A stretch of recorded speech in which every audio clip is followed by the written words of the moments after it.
Okay, I hope you had a good start to your week. It's Portal week, and the Portal had another big start like it did last year. Might have had a few more entries this year, but it seems a little more controlled and a little less Wild Westish. I think there was 700 Portal entries, and speaking of which, we lose defensive tackle Wesley Bally from Ontario.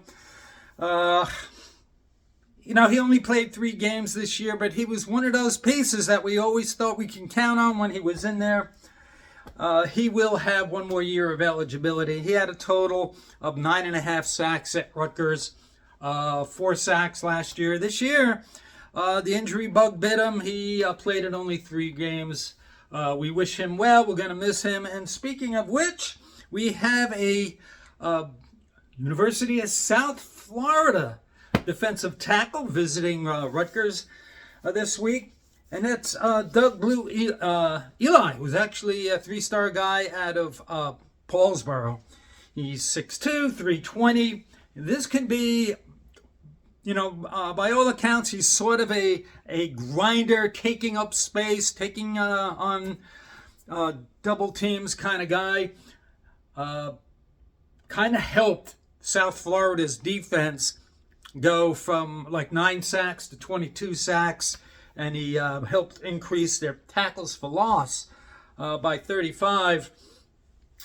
He was a TCU transfer last year. He had a pretty good year. He had this year, he was only in 8 games. I don't know if he had some injuries or was banged up. 17 tackles, 5 solo, 12 assisted, 1 interception in 8 games. But last year had a pretty good year. He had 13 starts, and he was pretty productive. So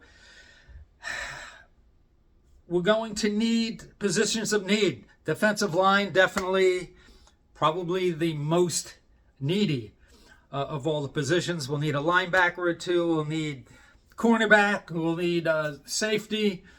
Plugging in, adding some depth here. Tight end room. Offensive line, for some depth, we will need a left tackle. Not sure if we're going to be able to land a left tackle in the portal, because even average guys will get big NIL money, and I'm not sure that's the way to go. If you can find an up-and-comer, maybe even from a Group of 5 program, who was really productive and has some upside to him, maybe that's something that we look at. Maybe Taj White will be ready. Who knows? Nonetheless, keep an eye on Portal Week, and my eyes are glued to X. It's hard to keep up with everything. And speaking of Portal, ex-Rutgers quarterback Gavin Wimsatt was surprised to see this.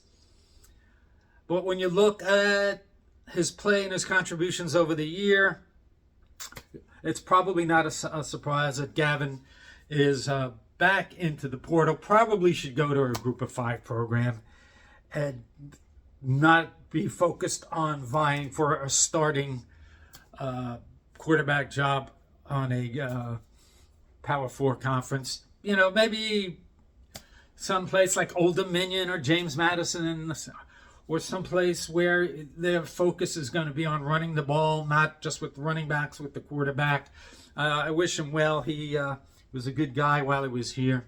So good luck to Gavin Wimsatt. Tonight, Penn State comes to the rack. We are 2.5-point favorites, surprisingly. I guess that's just kind of like the rack effect. I don't know if that's still going to be a thing, considering what made us kind of dominant at home was our ability to play scrappy, gritty, lunch pail, blue-collar defense, and that's not who we are any longer. We'll see what happens with that, but can't pencil this in. Don't pencil this in as a win. Penn State 8-1. 1-0 in the conference. They beat number 8 Purdue in their last game, 81-70. Let's hope they have a bit of a hangover. It's going to be ACES wild. Ace Baldwin, Penn State, averages 15 points a game, had about 8 assists per game, which is number 4 in the country. So, in that game, versus Purdue, they were up by 27. So, we think about the old Penn State teams. It's sort of like their football team. Not offensively proficient. They're going to rebound, play, want to play some defense, kind of ugly. They can beat you on any day, but they could also lose to you on any day. They're playing well now. This is a game. I said this yesterday in my video. We absolutely, positively have to sweep December. Don't wait for that magical moment when all of a sudden, out of the blue, we're going to start playing fundamentally sound basketball. I sound like Coach Dale from Hoosiers. But we're going to have to defend the paint. We're going to have to rebound. We're going to have to facilitate. We're going to have a deeper rotation, play better team basketball.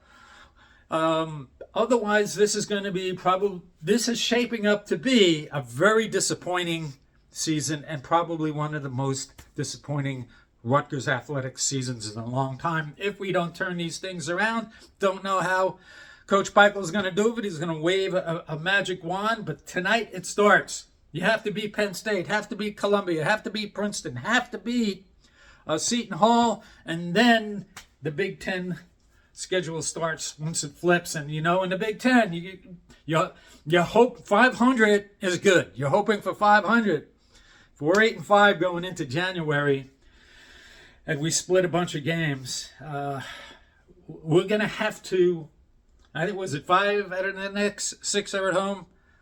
Honestly, we got to sweep. We got to build that momentum. We got to find that energy now and move forward into the future, and start to learn how to play together and play well and play better. I don't know if it's a not playing at home thing. We'll find out. Everybody enjoy your week. We will talk to you soon. Hopefully we'll have good news about Penn State and Rutgers and the portal, and enjoy your week. We'll see you the next time.